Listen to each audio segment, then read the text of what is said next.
సుమన్ టీవీలో మీ business promotions కోసం ఈ కింది నెంబర్ను సంప్రదించగలరు.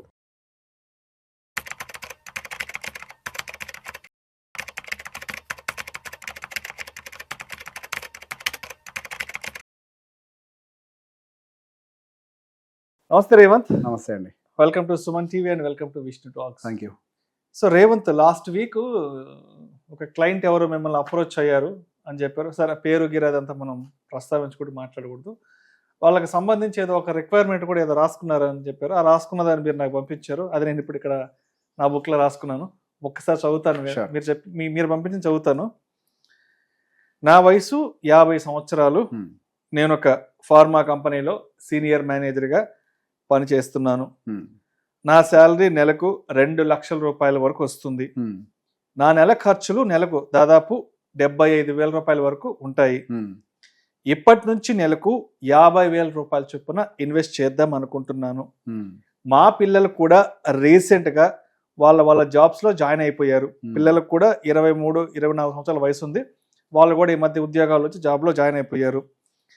నేను రీసెంట్ గా మా ఊర్లో నా వాటా కింద పొలం అమ్మితే దాదాపు 1 కోటి రూపాయల వరకు డబ్బులు వచ్చాయి. సో ఇప్పుడు మా ఇంట్లో వాళ్ళు ఆ 1 కోటి రూపాయలు తీసుకెళ్ళి ఎక్కడైనా ఒక అపార్ట్మెంట్లో ఫ్లాట్ కొంటే మనకి ప్రతి నెల ఒక 20 నుంచి 25,000 రూపాయల వరకు రెంట్ అమౌంట్ వస్తాయి కదా. ఆ రెంట్ అమౌంట్ని మనం ఏదైనా ఈఎంఐల కోసమో లేకపోతే వేరే ఇతర ఖర్చుల కోసం ఏదైనా ఉపయోగించుకుందాం అంటూ కూడా చెప్తున్నారు. సో మరి ఇప్పుడు నా 50 ఏళ్ల వయసును దృష్టిలో ఉంచుకొని నా చేతిలో ఉన్న ఈ 1 కోటి రూపాయల్ని తీసుకొని వెళ్ళి ఎక్కడైనా ఇన్వెస్ట్ చేస్తే మంచిదా, లేదంటే మా ఇంట్లో వాళ్ళు చెప్పినట్లుగా ఏదైనా ఒక అపార్ట్మెంట్ లో ఒక పోర్షన్ కొనుక్కొని దాన్ని నెలకు ఒక 20-25 వేలకు రెంట్కి ఇచ్చి ఆ రెంట్ డబ్బులతో ఏదైనా వేరే ఈఎంఐస్ కట్టుకోవడం లేదంటే వేరే ఖర్చులు పెట్టుకోవడం మంచిదా? ఓకే.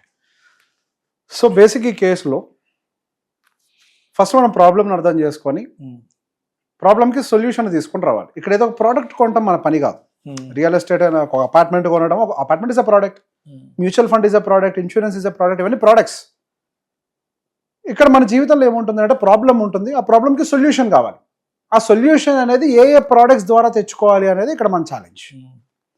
సో ఆయన చెప్పిన లెక్క ప్రకారం 1 కోటి రూపాయలు డబ్బులు వస్తున్నాయి, 75,000 రూపాయల వరకు ఖర్చులు ఉన్నాయి, నెలకి 50,000 ఇక పైపెచ్చి పెట్టుబడి పెట్టుకోగలుగుతారు. మిగతా ఖర్చులకు పిల్లలు పోతుంటాయి, వాటికి పిల్లలు కూడా ఉద్యోగాలు వచ్చేసాయి, ఉద్యోగాలు కూడా వచ్చాయి. ఇక సరిగా బాధ్యతలు కూడా పెద్దగా ఏం లేవు, అవన్నీ కూడా తీరిపోయినాయి.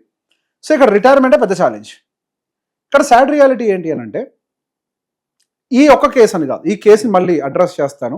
అసలు ఈ కేసుకి సంబంధించి ఈయన ఎండింగ్ ఎలా ఉంటుందో తెలియాలంటే ఇంకొక కథ చెప్తా. 60 సంవత్సరాల వయసు, మంచి ఇంజనీర్, ఇట్లాంటి ఒక ఫార్మాసిటికల్ ఏదో ఒక మంచి దాదాపుగా 5 లక్షలు 6 లక్షల ప్యాకేజ్, 5 లక్షలు అనుకుంటా నెలకి. రిటైర్మెంట్ అయిపోయింది, 1 రూపాయి సేవింగ్స్ లేవు. రిటైర్ అయిన తర్వాత కొంత డబ్బు ఏదో 1 కోటిన్నర 2 కోట్లు ఏదో వచ్చినట్టున్నాయి. ఆ డబ్బులు వచ్చిన తర్వాత సేమ్ ప్రెషర్, అపార్ట్మెంట్ కొంటే నెలకు ఒక 30,000, 40,000, 50,000 రెంట్ వస్తుంది, మనం దాంతో బతుకుతామని. I asked him a question, sir మీ జీతం 5 లక్షలు అంటే మీకు ఖర్చు ఎంత అని. అవుట్ ఆఫ్ క్యూరియాసిటీ, ఉంటుంది సార్ 1,50,000 అని అన్నాడు. మరి ఎట్లా సార్ అని అన్నా. ఏముంది సార్, బెంగళూరులో ఒక ఉద్యోగం ఎత్తుకుంటున్నాను అన్నాడు.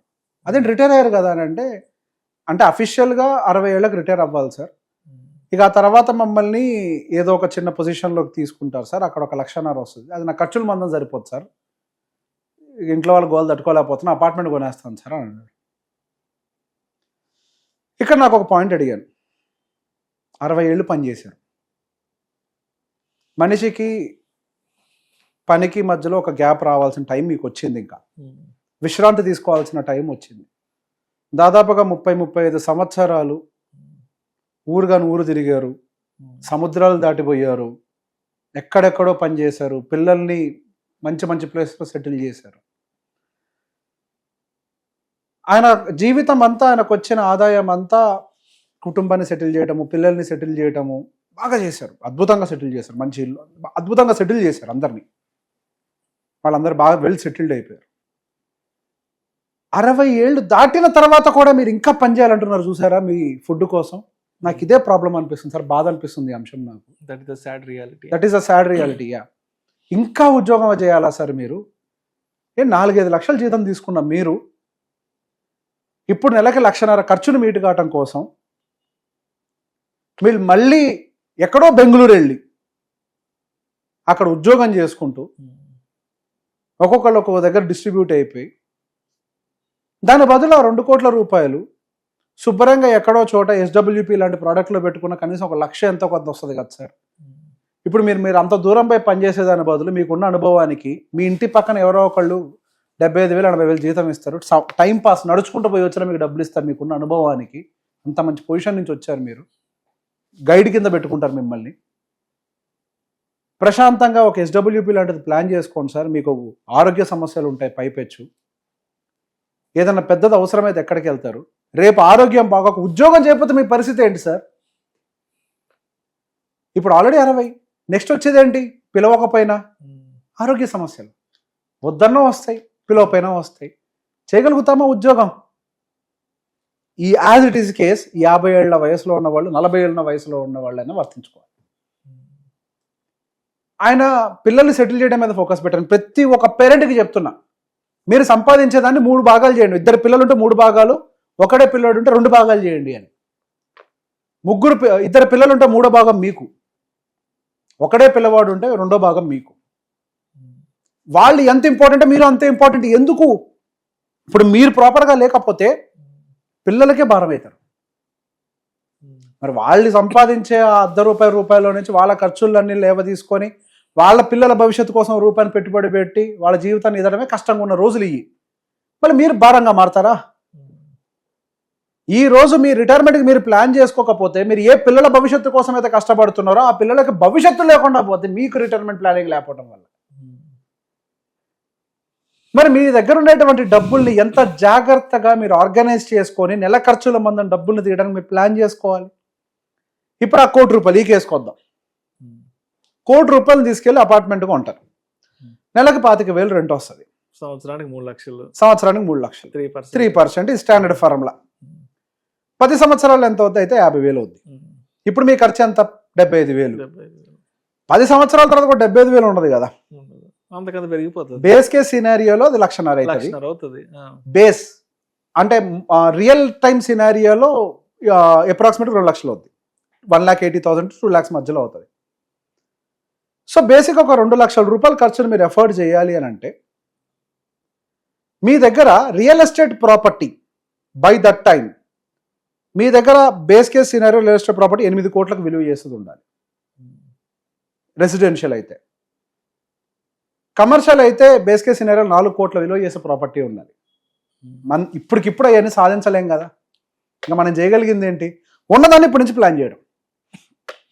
ఇప్పుడు మన దగ్గర ఉన్న ₹1,00,00,000 మనం వెళ్ళి పెద్ద కమర్షియల్ ప్రాపర్టీని కొనలేం, 75,000 రెంట్ వచ్చేది అయితే కొనలేం, తీసి పక్కన పడేది, ఇక దాన్ని ఏం చేయలేం. ఇప్పుడు మనం చేయగలిగేది ఏంటి? మళ్ళీ ఏమనంటే మ్యూచువల్ ఫండ్ అంటే రేవంత్ అని అనుకోకండి. Mutual fund is such a beautiful product, ఇంకో ఆప్షన్ లేదు. ఇప్పటికే అడుగుతా, దానికంటే పెద్ద రిటర్న్ ఇచ్చేది ఉంటే ఎప్పటి నేను నేర్చుకుంటా. నాకు చిరాకు వస్తుంది మా క్లయింట్స్కి అది చెప్పి కొత్తది రెండు చెప్పండి రా అది. ఓకే, సో బేసిక్ ఇప్పుడు 50,000 SIP చేస్తా అంటున్నారు కదా. 50,000 SIP 60 సంవత్సరాల వరకు కంటిన్యూ చేశారంటే ఆయన ₹1,10,00,000 అవుతుంది. అది కార్పస్ 12% రిటర్న్, స్టాండర్డ్ రిటర్న్. ఈ ₹1,00,00,000 కనుక ఇన్వెస్ట్ చేసి వదిలేశారు అని అంటే మనకు అది 10 yearsలో ఒక 3-3.5 కోట్ల మధ్యలో అవుతుంది అది అప్రాక్సిమేట్గా. ఈయన SIP చేసేది ₹1,00,00,000 అవుతుంది. అదొక బేస్ కేస్ సినారియో 3 వేసుకుందాం, ఎక్కువ వద్దు, 3 కోట్లు వేసుకుందాం. అదొక 3, ఇది ఒక కోటి, 4 కోట్లు అవుతుంది. ఈ ₹4 కోట్ల అయిన తర్వాత if you can afford and ఒక మంచి ప్రాపర్టీ దొరికితే బై ఏ కమర్షియల్ ప్రాపర్టీ, అప్పుడు కూడా మీకు సరిపడా రెంటల్ ఇన్కమ్ జనరేట్ అవుతుంది. If not SWP is again best plan. However base case scenario 12% generate అవుద్ది అనుకుంటే మీరు 6% విత్డ్రా చేసినా కానీ నెలకు ₹2 లక్షల విత్డ్రా చేసినా డబ్బులు అక్కడికి పో. సో బేసిక్గా you have 2 options. Buy a commercial property at that time, right away కొనలేం కదా 4 కోట్ల ప్రాపర్టీని అయితే. ఇప్పుడు కొనాలి అన్నా కానీ బేస్ కేస్ మనకి ఇప్పుడు ఒక 1.5-2 కోట్లు కావాలి. ఇప్పుడు మీ దగ్గర అయితే ₹1,00,00,000 ఉన్నాయి, రైట్ అవే కొనలేం కాబట్టి. So we have another option like invest now, wait for the time. ఒకసారి ఆ సిచ్యువేషన్ వచ్చిన తర్వాత then review your financial condition again.